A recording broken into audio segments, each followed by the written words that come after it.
deriskme, and we're going to be talking about the 1-hour cyber risk assessment. So it is a great tool that Paula is going to be supplying us and walking us through today so that we can actually do a little bit of a self-check, a little DIY on our security that we have going on in our business, hopefully, because I've heard some horror stories lately.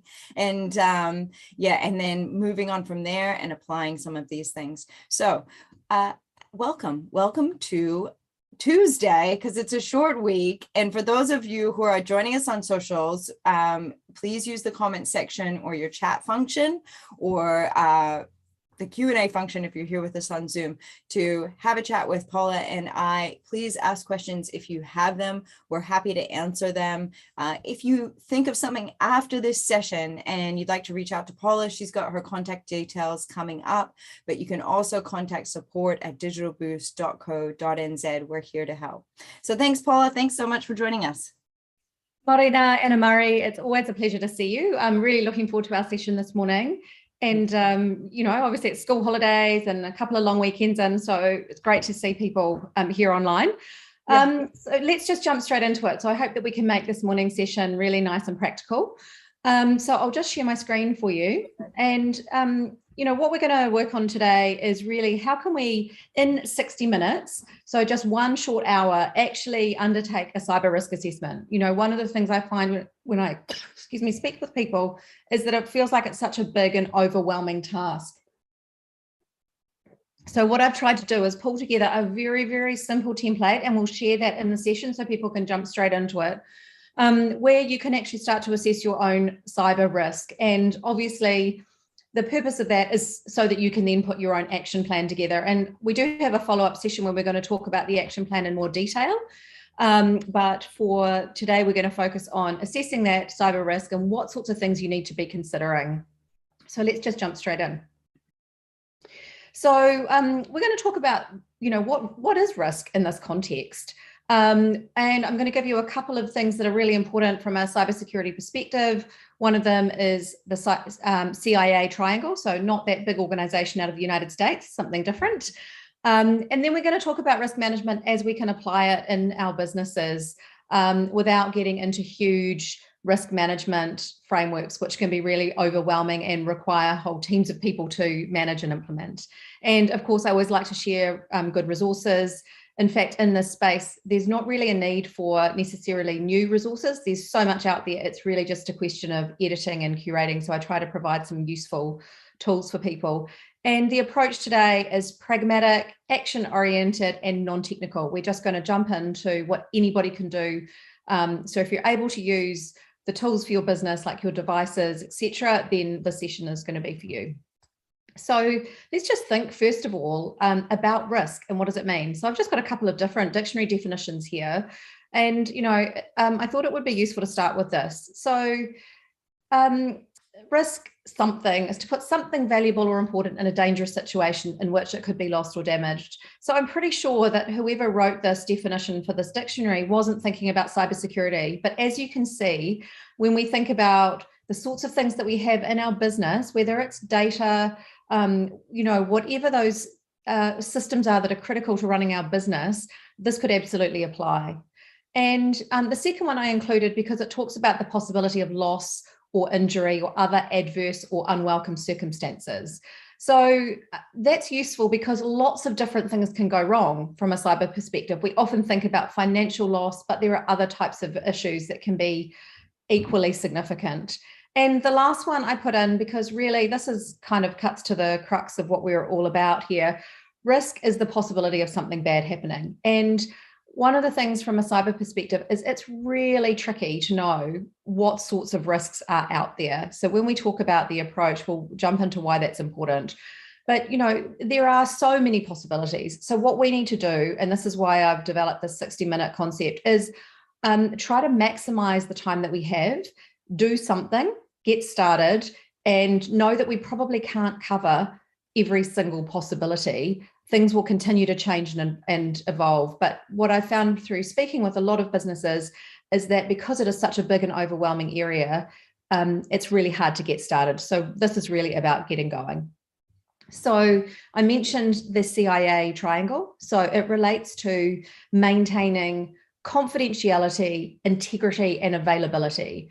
And again, if you think about the data that you have that you need to run your business, whether it's customer data, whether it's access to a system to be able to update your website or your socials, whether it's access to supply chain, ordering, e-commerce systems, etc., all of these things are important, right? You need to make sure that the information is only able to be viewed by whoever is supposed to have access. So that is the confidentiality aspect.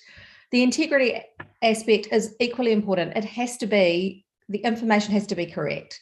The data needs to be correct. You know, you don't want someone to be able to access your website and change all of your pricing from down to 99 cents an item. You know, the integrity of the data, whether it's publicly available or for internal use or part of your supply chain, really needs to be correct. And then availability. I mean, I think in our increasingly digital world, we all expect always on all of the time. And that's really what the availability aspect is. So whether it's your customers, whether it's your staff, whether it's someone else in your supply chain, they need access to the information in a timely manner. So that concept of CIA is super important, because when we're thinking about how we set up our systems and how we use systems and data, we need to be balancing off all of those things. You know, we can often lock things down to make them highly confidential, but that may interrupt the availability. Again, we may be able to put lots of systems around things to keep the integrity of the data, but that may make it very difficult from an availability perspective for the people that need to use it. So we need to think about maintaining all three of those things.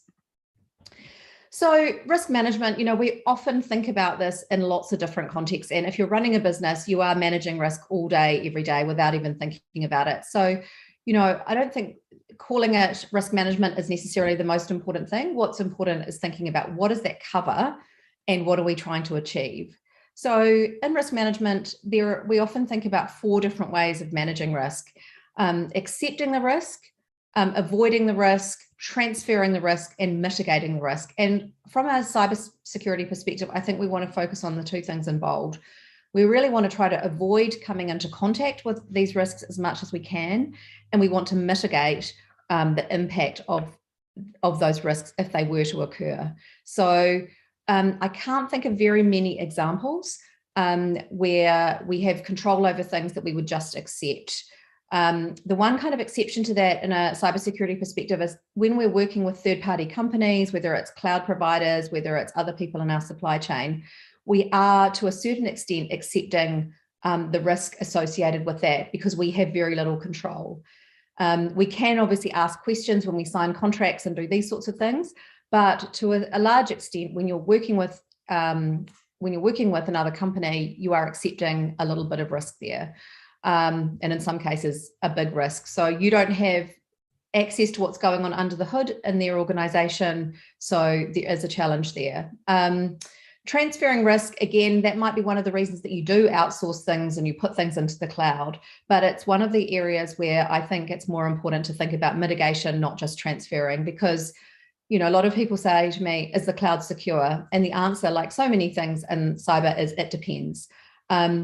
We still need to make sure that we put the right kind of lock on the front door to our data, even if the house itself is built by a cloud provider and that's nice and secure. So let's focus today on avoiding and mitigating. So we're going to talk about some other concepts in risk management that are often talked about in terms of cybersecurity, which are around severity and impact. So when you Google cybersecurity risk management or something like that, you'll often see really quite complicated risk matrices that talk about both the severity of the threat and the possible impact. And you're often asked to make an assessment of both of those things. And the purpose of that is to try to categorize the risk. My experience of this is that can be extremely time consuming and not necessarily very beneficial because we don't have all of the information by definition. We don't know what future attacks are coming our way. We don't know what changes are going to be happening in the cybersecurity threat landscape. So all we can do is work with the information we have now. So going through and doing a lot of that sort of severity and impact assessment can potentially give us a bit of a sense of organization. We have things categorized, but I'm not sure it's where you'll get the biggest bang for your buck. And the other aspect of that is that if there is something that we can do to either avoid or mitigate these risks, then we should take those actions. So, and it's interesting because sometimes the mitigation steps that we need to implement will actually be beneficial across multiple risks. So again, having a very complicated matrix of severity and impact and everything classified in order from highest risk to lowest risk, I don't think that's where you'll get the most value when you're trying to make the most of your time in this space. So I want to mention that CERT NZ, which is New Zealand's Computer Emergency Response team, publish a list of critical controls every year. And what these things are an updated list based on all the cyber incidents they've had reported to them over the previous 12 months. And the idea of these critical controls is that if you put these things in place in your business, you are likely to have the biggest impact in reducing your cyber risk. So again, you could go through and do your severity and impact assessment, or you could work from the other side and look at things like these critical controls and put those things in place, knowing that they're likely to impact a number of different risks. So I think that's a better approach. And I just want to mention the concept of by default and design. So some of you will have heard of the general data protection regulations that exist in Europe. Baked into that are notions of privacy by default and design. And what that means is that the default position needs to include privacy. And when we're designing new systems and approaches, we need to design for privacy. These concepts also apply in the cybersecurity space. And I want to mention it because if you're thinking about a new system or developing a new business process or working with a new company or any of those types of things, that's the time to think about security. It's really tricky because when you're running a business, it's a little bit like trying to, build the plane while you're flying it. But if you are in the situation where you're introducing something new, then thinking about cybersecurity and possible risks and what you can do to mitigate those risks right up front can be really helpful. And then a final thought on onions and Swiss cheese, which we'll come to at the end. So we'll focus on avoiding and mitigating risk. And the purpose of this is to obviously prevent cyber incidents from happening, to mitigate the damage that could be done, and of course, to be in a position to be able to recover from them. So thanks, Anna Murray, for popping into the chat the document link. So this is something that we're going to come to in just a second. It is basically a Google Doc of the 60-minute cyber risk assessment that you can make a copy of for yourself. So it will be your personal copy, and then you can start to build out some of these areas of consideration for your business. So let's think about financial, reputational, operational, and technical risks. That's sort of four of the main areas. And I've just put in a short example of some of the tangible and intangible risks. And I think it's important to think about this here because this is why we're doing it after all. We're not doing this as a compliance exercise. We're doing this to avoid these types of issues. And you can probably think of more, but these are some of the biggest ones. So obviously financial risk comes and financial loss comes top of the list for many people. Business disruption, when you are trying to recover from a cyber incident, it is incredibly disruptive and time consuming. It's really difficult to quantify just how long that can take and how much it can cost. There are also the issues of potential penalties and fines. So we have Privacy Act in New Zealand that will potentially penalise companies for data breaches over a certain size. So it really is important that you show that you've done everything you possibly can to minimise those types of risk. The cost of recovery, IT costs, but also your time. And I think one of the most important of all is around reputation and brand. It's really, you work super hard to establish yourself as a trusted partner for your customers and a trusted part of the supply chain that you're in. Losing that can happen incredibly quickly. So, putting some measures in place to help protect that hard-fought and hard-won brand position is really worthwhile. And of course, it's hard to quantify, but you may lose future business. I noticed that just the other day, I was on the Institute of Directors website. They have something on their website that says that they can't do credit card transactions at the moment because they've had a data breach. Now, I wonder how many people, when they go to that website, think, oh, okay, I might just hesitate. And it's, it is really not anybody's fault. Attackers are very, very sophisticated, but it really is a situation that can be challenging in terms of future business. Issues around trust obviously don't just relate to customers, they also relate to supply chain. And of course, it's very stressful trying to deal with any kind of cyber or privacy issue. There's a huge amount of lost productivity when you're trying to figure out, first of all, what's happened, what do I do to fix it, how can I contain it? And there is always the possibility that you lose the whole business. So, this is that's the kind of scary, awful bit of what we're talking about today. And we'll move on to what we can do to avoid being in a situation of dealing with any of these types of things. Anna Marie, do we have any questions at this stage? Not yet. Okay, great. Please do jump in with any questions at any point. So the issue around cyber risk is essentially quite a simple one. What we want to do is we want to figure out, what do we have? Okay, so that is your systems, your data, your devices. What do you actually have? So the first thing we have to do when we're doing our risk assessment is to make a note of that. And if you have downloaded the document, and I'll show it to you on screen shortly, you'll see that I've divided up into devices, accounts, and networks as a starting point, so that you can start to put in some of those things for your specific business. And you can be really surprised when you start to jump into these things and realize just how much you have. Maybe your printer is connected to the internet. So that's a device that needs to be considered. Maybe you're using your home network to run your business sometimes, as well as a business network. Maybe you're sometimes sitting in an airport or in a hotel. There's obviously networks there that you might be using.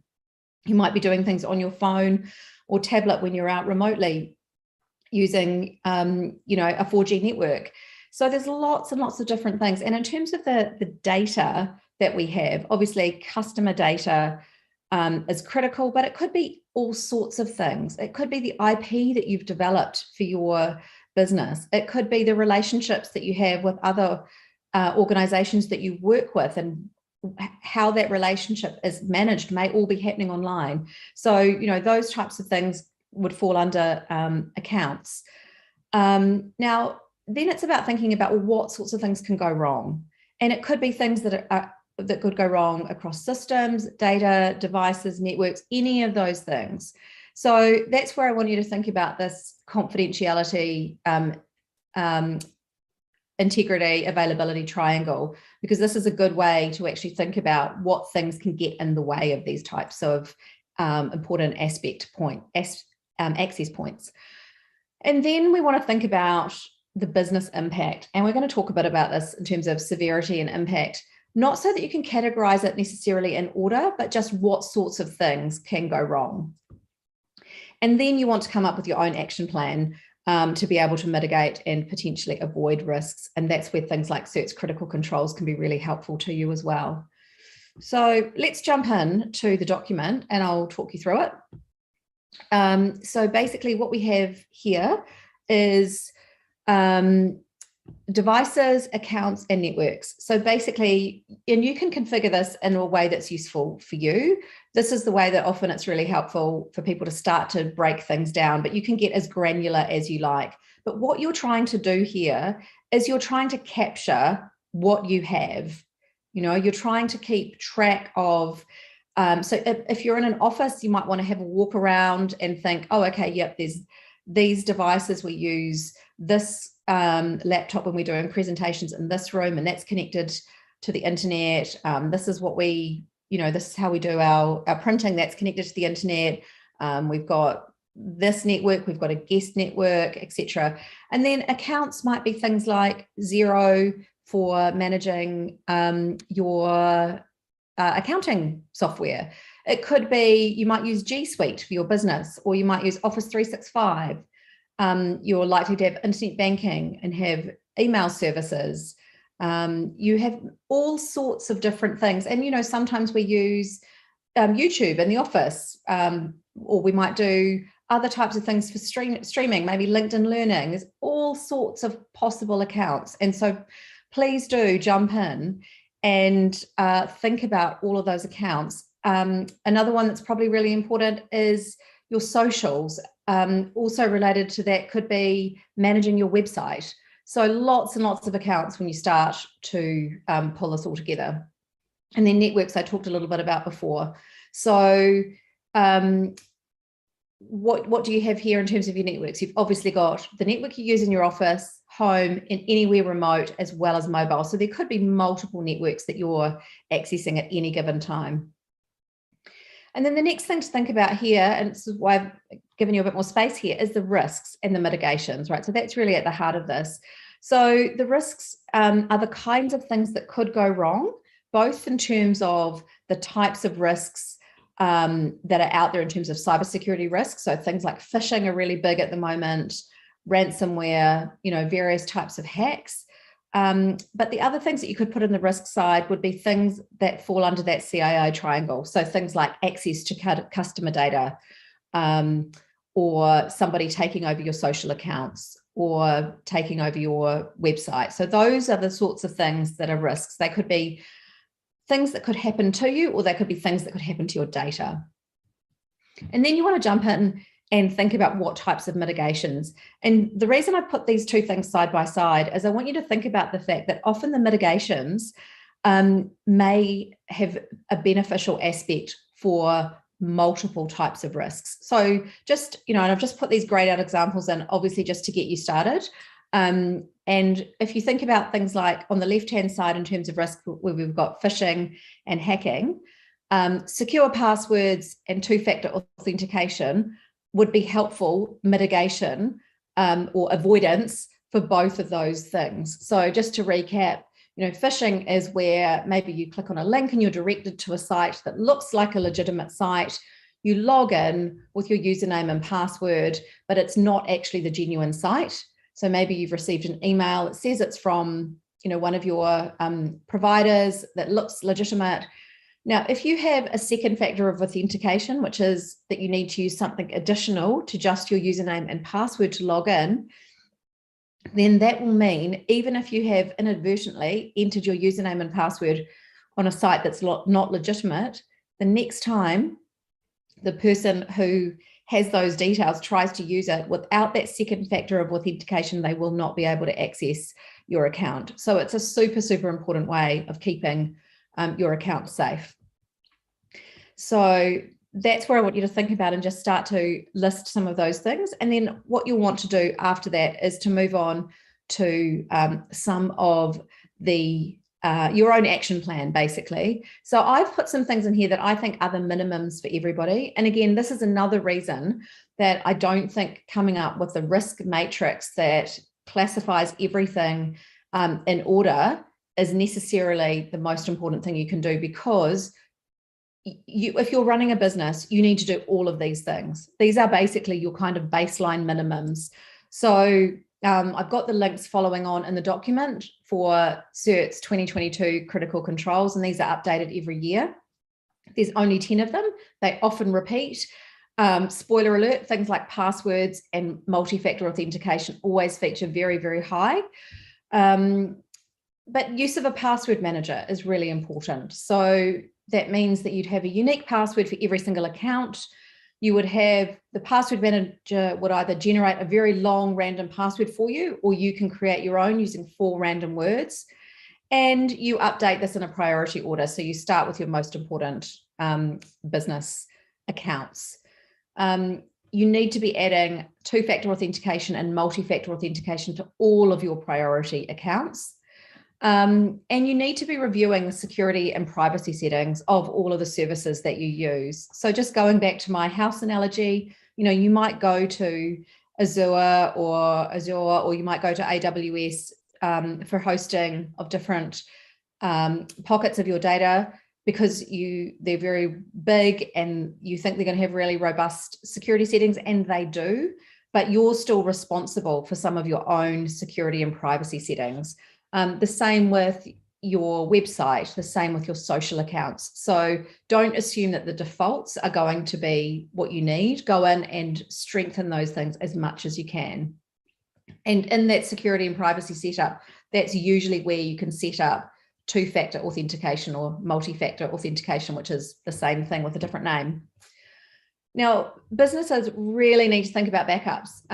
It's actually important for all of us in our digital lives, but it's super important because with all of the planning in the world, unless we can get access to our business critical data, if something goes wrong, we can't get up and running again as a business. So even if you've got cyber insurance, that still, if you can't get access to that information, say you've suffered a ransomware attack and you can't get access to the data, even if you paid the ransom, then you can't get your business up and running in the same way. So keeping that information somewhere secure, ultimately aiming to have multiple backups and testing that you can restore is really, really important. It's also important that we think about adding automatic updates to all of our devices. And so essentially, when you set up your phone, often you're prompted to do this. The same with your computers and your other devices, tablets, etc. Essentially, if there's an update that's pushed through overnight and you've set it up to auto update, then when you use that device in the morning, the update will be there. And many times updates include security fixes. So once an organization or a company is aware of the issue with their hardware, software, services, systems, then they will push through those things. Now, not everything has an auto update option. So for example, the printer I use is available to the internet. However, it doesn't have an auto update. It prompts me and tells me there's a firmware update that's available, but it's up to me to go and accept that. So when you get those update notifications, then please do accept them and get those security updates coming through. And then, of course, do your cyber risk assessment when you're setting up something new, whether you're buying a new device, setting up a new network or a new account, a new relationship with a different company. It's much easier up front than it is to try and go back and sort of back solve things. So do think about cyber as one of the things when you're looking at anything new in your business. If you're commissioning somebody, a developer, to build something for you, make sure you talk about cyber risk and privacy risks right up front. And another one that's often overlooked is in terms of physical security. So it's really important that we put whatever we can in terms of cybersecurity in place. But if someone can come into your office and get access to things, that can also be one of the ways that you might experience a loss. So yes, we're thinking about the digital world, but do think about access that happens through physical spaces. And with increasing shared workspaces, working from home, etc., co-working locations, people even working in internet cafes, in cafes, but being connected to the internet at the time. I don't think we've had internet cafes for quite a while. It's really important that we do think about that physical security. Don't get up and leave your laptop unlocked while you go to get another cup of coffee. Make sure that your screen is locked, for example. Wi-Fi is another area to be thinking about. There's a lot of associated risk. And so if you are using Wi-Fi, then think about using a virtual private network and separating out your business and your personal when you're at home. So I've put a few things in here. Now, these are kind of minimums, I would say. But when you look at your own business and you start to fill in what devices you have, what accounts you have, what networks you use, that will give you that baseline information of what is kind of at the heart of your business. And then the risks section, and you might find you need more space than this, right? The risks can be the cybersecurity risks that you might be concerned about. And I've put some of the bigger things to think about, phishing and ransomware in there, but think about the specific risks from the other side of the coin as well, in terms of that customer data. So, what would happen if that was compromised? So think about that. And then moving on from there, you can look at all four of those things: your devices, your accounts, your networks, and the risks, and start to list those mitigations. And you can use what I've put in this action list to get you started, but there may be some other specific things. So let me give you some examples of the types of things that you might also put in terms of mitigations. There may be things around business processes. So for example, if an employee leaves, making sure that you then revoke access to all of their accounts. Things like, and something that comes up in CERT's critical controls, is making sure that you have least privilege access. So basically only giving people access to information that they need to be able to get the job done that they need to do. So for example, if you've got multiple people working on your website, you don't give them all admin access. When you set up their account and their access, you choose what level of access they have. And it may be that they can only add content. They can't delete pages or add new pages. So maybe that's where someone's only having that sort of edit control. There may be other people who do need to be able to create new pages or delete pages, but just thinking that through for each person, for each of those critical business systems is really, really important. I mean, we do this almost by default when we think about things like banking or accounting software, because we know just how important the information that is able to be accessed is from those systems. But do think about all of the systems that are holding business information and data as also really, really important. A lot of people would like to get their hands on that data, and you do need to keep it safe, thinking about that confidentiality, integrity, availability triangle. So I'd love to hear from people now. I don't know whether it's possible to do that through questions back in the chat, etc., back to Anna Murray, about any of their thoughts about, after we've been talking now about new risks or risks they hadn't considered before. So if you want to pop any of those things, have we got anything in terms of questions that we want to go through, Anna Murray? No, not just yet, but I think a lot of times people are really paying pretty close attention, and so they don't want to distract themselves while typing and just absorb as much as they can. So I can see people sitting there, so we'll just let them have a moment to type. But yeah, I guess there are quite a few things that are becoming more and more center as tech develops. But what I guess, like, as a note that I'm hoping for, is more and more of these platforms that are being built with built-in cybersecurity in place, instead of having to have it on the back end, which would be really great. And I think it is becoming more of a consideration as we move forward. Yeah, I think that's absolutely right. And that's partly being driven by things like GDPR, where it's actually enshrined in the regulations. So if you want to comply with GDPR and you're in Europe, then you have to do that. And that can only be a good thing. But where you often can run into issues is maybe you go to a developer and you think, I just want someone to build me this, and that's the time to really be thinking about security and the types of risks, and what, you kind of, I suppose, risk management in this context is a, hope for the best, but plan for the worst type situation. So yeah, you hope no one ever tries to take over your website, but you want to make sure that you've got those controls, like strong passwords, unique passwords, two-factor authentication, limited access for your staff, if they do. And then, hopefully you'll never need to worry about that. The other thing about this is that I think it's, in terms of risk management, the other aspect of it is that it's often, again, talked about in terms of, we should categorize things in terms of both the severity and the potential impact in terms of a low, medium, high. And just to kind of come back to why I think that's not the best use of people's time, is that it can change in an instant.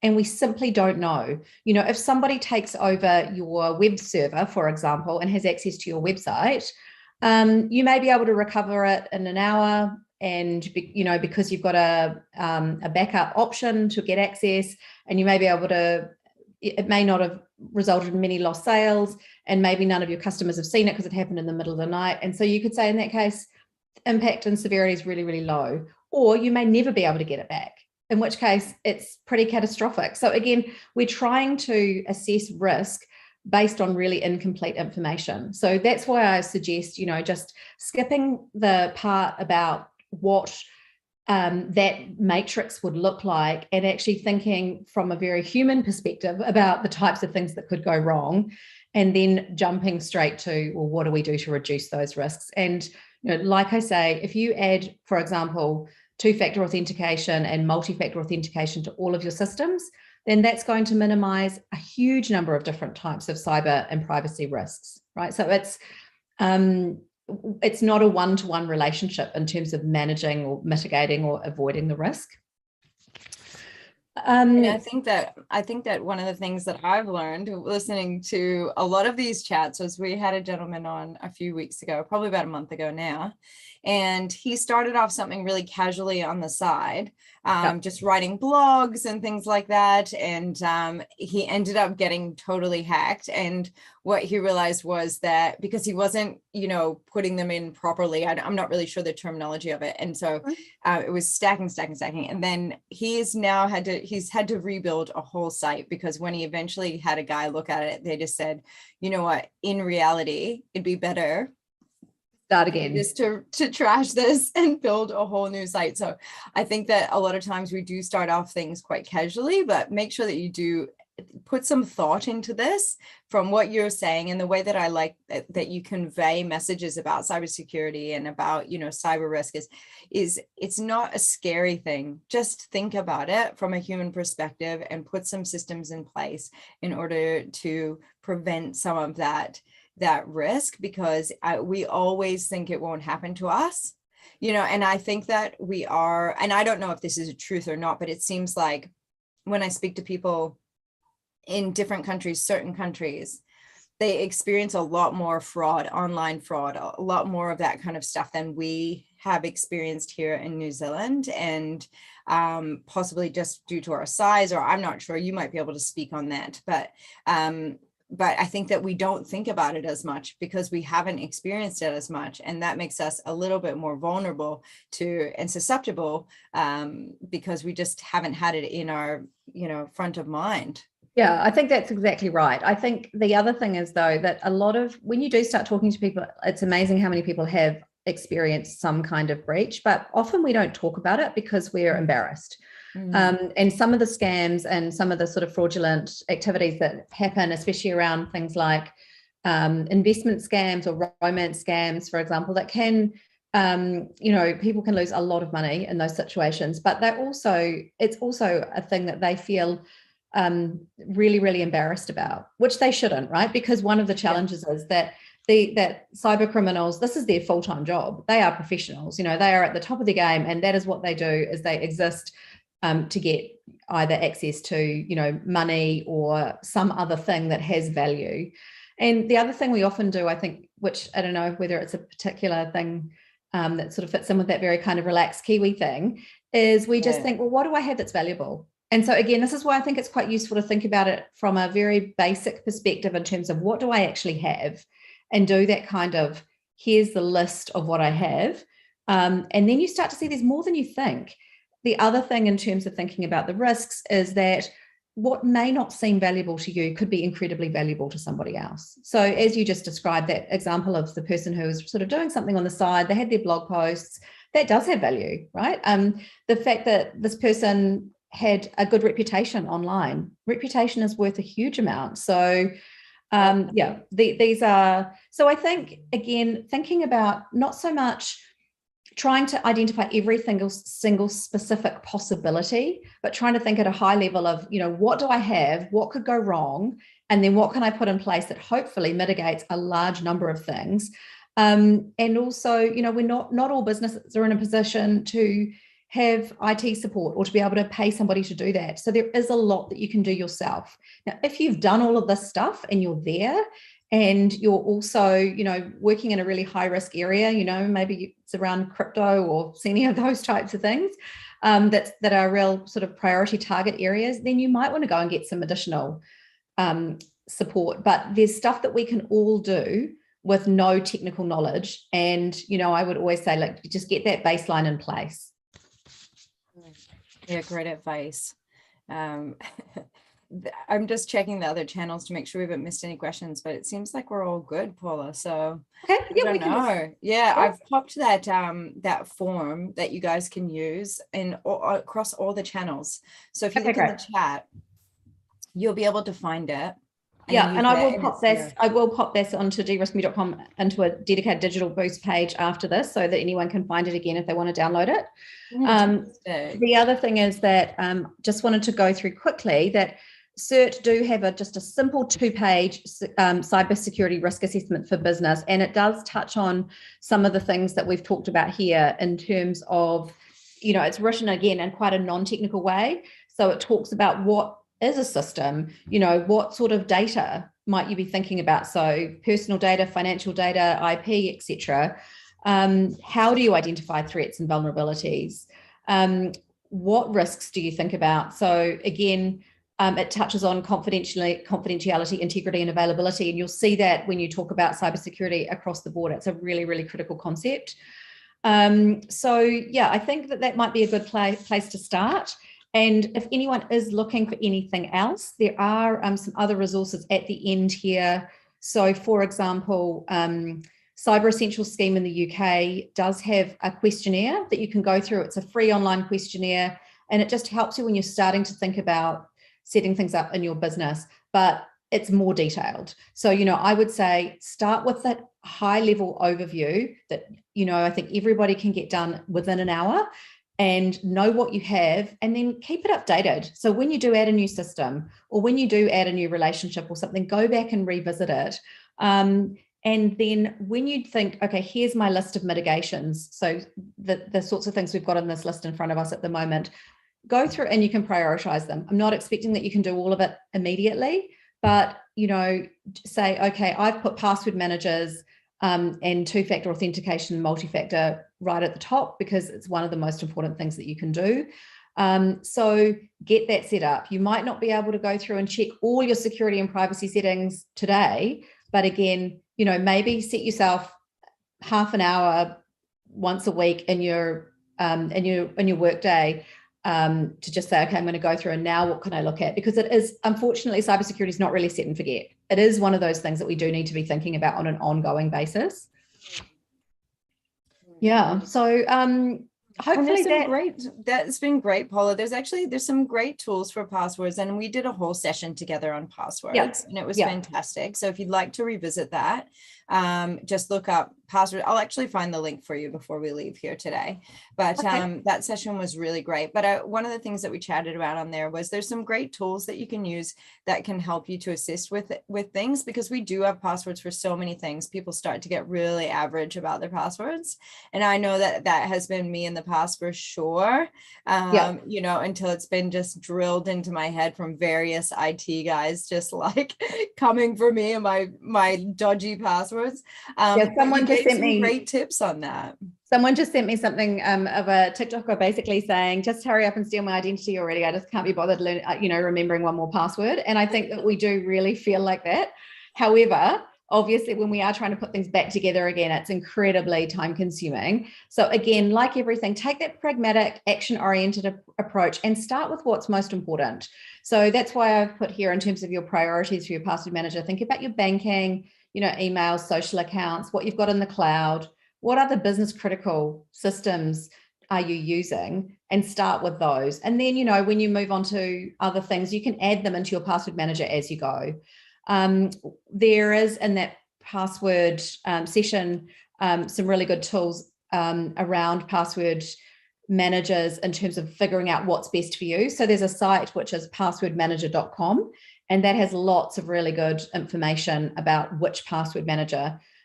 What I would say is that, most of the things that are listed here are things you can do for free. A password manager would be one of the areas that I would really suggest that it's worth investing in for your business. They're not expensive. You might be paying $5 a month per staff member. And I really recommend that it's worth doing for your staff as well as yourself, because when people get into those good cybersecurity habits, it's really beneficial from a business perspective as well. So if you use a tool like LastPass, for example, and you have LastPass for business, you have a password manager available for every single employee. They also get free access for their families. So again, you've got this really good practice that's happening. And given how many people are working from home, studying from home, etc., it's really important that we've got good things happening in our home situation, not just in the office. So, if nothing else, get started on that aspect. And, there is really good information also on the CERT.nz website if you want specifics around different types of challenges, issues around phishing, ransomware, etc. again, just as the big takeaway from today, it's not important that you necessarily understand how all of those things can happen. It's just more important that you put things in place to minimize the risks across the board, knowing that you will not be able to think of everything. But if you do all of the things on this list, you will be, ahead of most people, most businesses. So yeah, just get started. Wonderful. And I've dropped that session. I believe it was Get Cybersmart is the one session that we did. I don't think it was called Passwords, actually, looking back. But yeah, that session has all those tips on there. So there's probably other stuff in there, good stuff in there too. And I will say, even on like a little family note, if you have a family and you need to share passwords with kids, you can use things like LastPass and take them away. Well, So there's great opportunities for cybersecurity within the fam with some of these.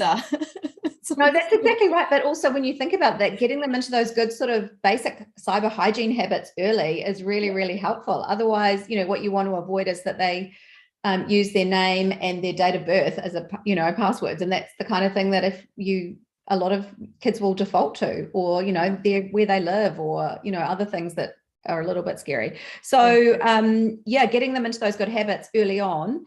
And it also means that when you've got certain things like, Netflix passwords or home Wi-Fi passwords or any of those things, they're in one place. You don't have that really annoying thing where you think, oh, I've got to go and reset that password. And, so actually the extra setup time is definitely minimized over time through the not having to go in and, oh my God, I've forgotten another password. I've got to start again. So it's so easy. And it's got a little browser, integration. So it just sits right at the top on your computer, and you can go into your vault anytime you want, and have a look. And I think it is brilliant from if you do start to have an employee here or there. I have had some friends, obviously, that own their own businesses, and they've shared out passwords. I've had this happen to me within a business that I owned with another person, where I got locked out of our own G Suite account back in the day. And if a lot of those things, if you get locked out, you can't get back in. It will take you I don't want to scare anybody, but like it,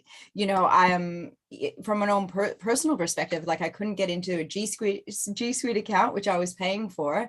And yeah, like that relationship had gone down or whatever it was. Like she was busy doing her own thing, and I was doing my own thing. And I went to Google to recover this password, just saying, oh yeah, this is, the situation. And they'd said, just so you know, this might take like a few years before we can sort this out. And I don't know if that's still the case. This was quite a long time ago, but the challenge is often you can't even speak to a real person, right? Yeah. So there's no way for you to you'll never speak to a real person almost at Facebook. So you're never going to be able to explain the circumstances. And there are lots of people that through social engineering are trying to say, oh, this is what's happened to me, and I'm really the legitimate owner, and they're not. And so actually for your own security, those providers often won't really be helpful. So that's where having that two-factor authentication and multi-factor authentication is really, really super, super helpful. So yeah, I think these things are basically the minimums.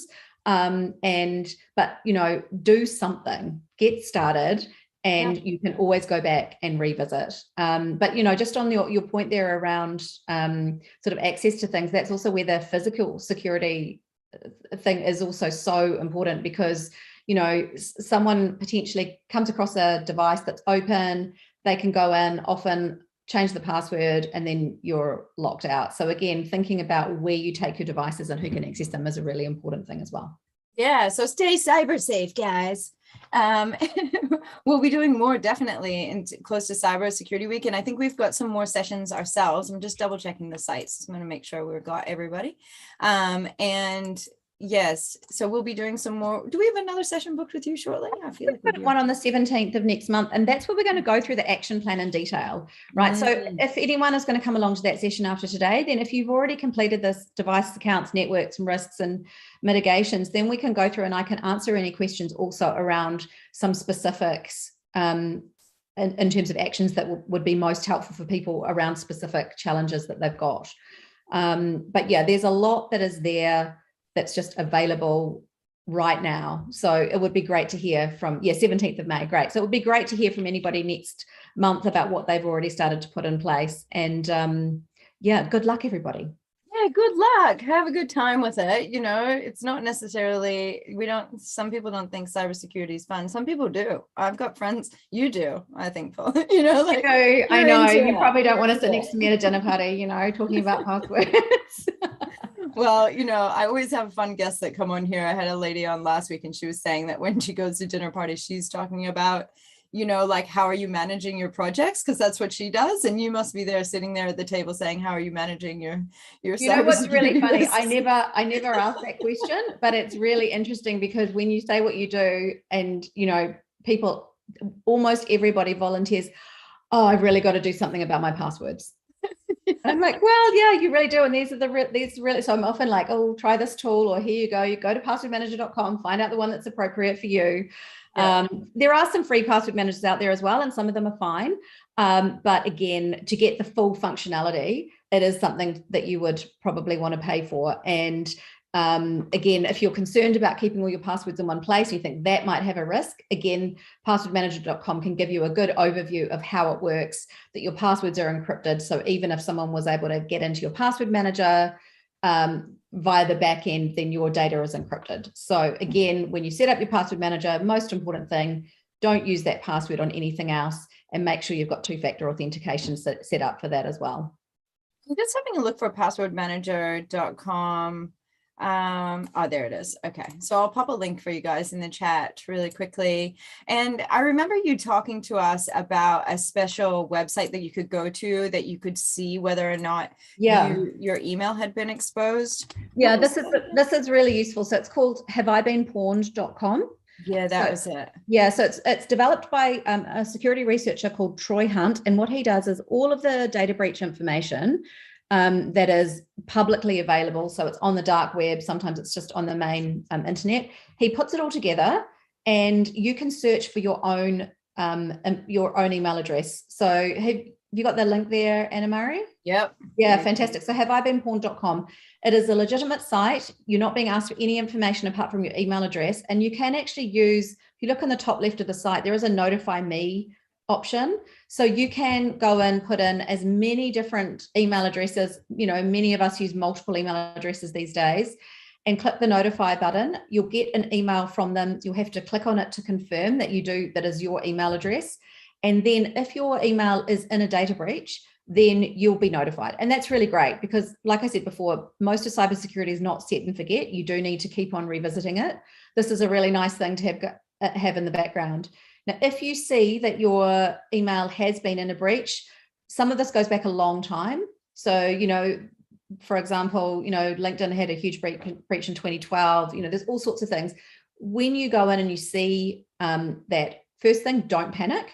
It's good to have the information rather than not. So now that you know, and you know where it was, if you're still using that username and password, then go and change the password straight away. And that could be a really good time to start using a password manager because you can just get that up and running.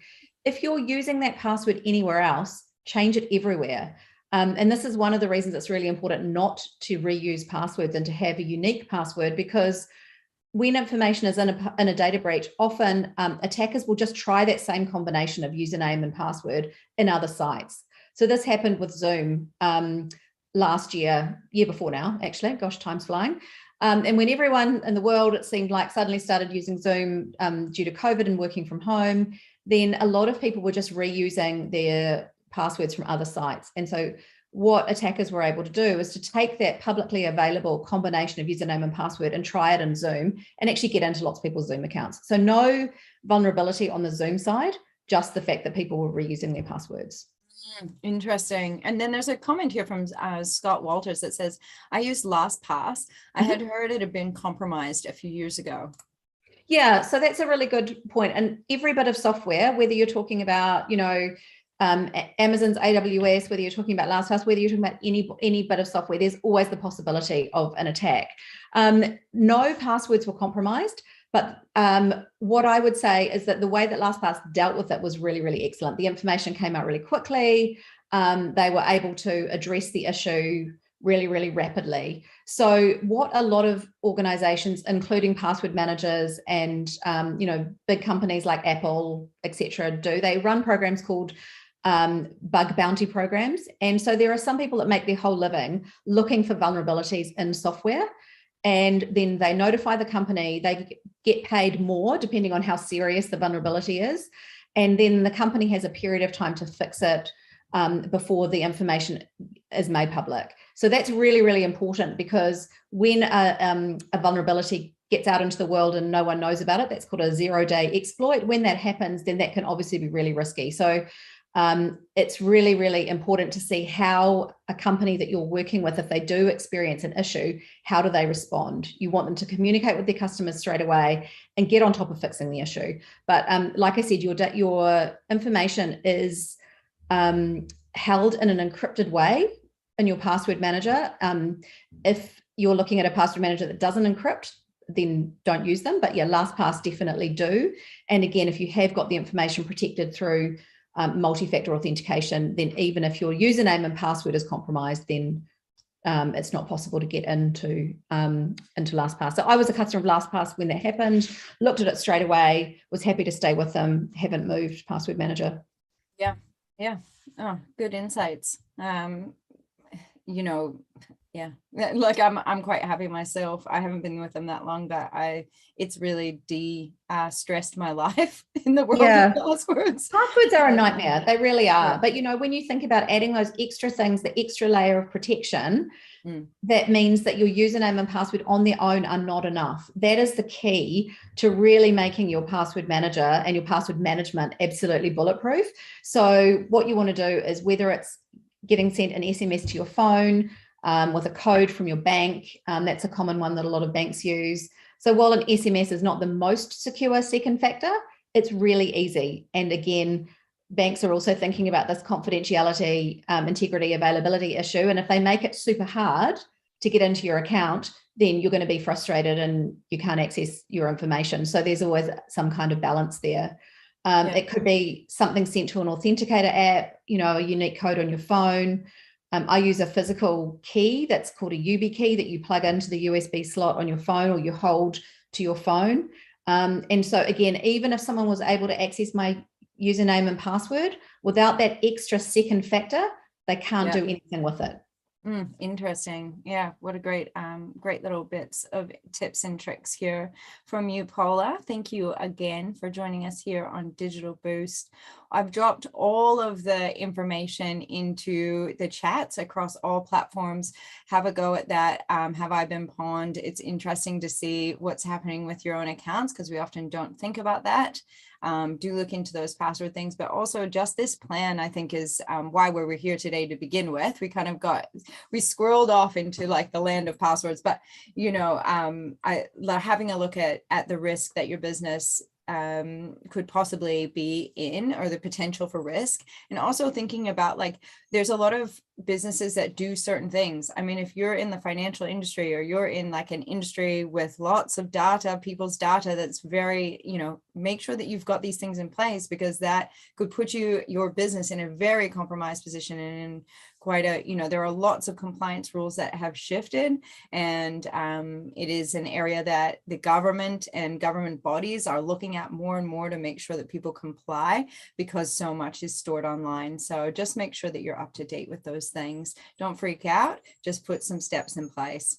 Yeah, that's what I hear you saying, Paula. That's exactly right. Because, what I hear more than anything else is it's so overwhelming that people do nothing, right? So if you do one thing, you're better off than you were yesterday, or, before you put that step in place. And then, when we do our session on the 17th and we look at the action plan specifically, we can go through and step through those critical controls as well, and look at what's required there and how to apply them in your business. Yeah, awesome. Oh, thanks again, Paula, for this. Thanks everyone for joining us here. I'll just jump from platform to platform really quickly. Let us know if you need a hand with something. We're happy to have a chat with you on the phone or on Zoom, or any platform, that email, if that works best for you. The support team is standing by, support@digitalboost.co.nz. They are there from like 7 or 8 in the morning till like 7 or 8 at night. I mean, they're there for quite a long time. So take advantage of our services to assist you with what you can do. And you can always reach out to deriskme, and they'll be happy to have a chat with you and move you towards a more secure space. Yeah, great. And I'll share these slides with you, Anna Murray, and also pop them up on the digital. I'll create that digital boost page with the download of the slides and the download of the template as well. Awesome. Thank you, Paula. Have a wonderful day, everyone. We hope you got so much great value out of this session. I know I did. And we'll see you all tomorrow. Ka kite.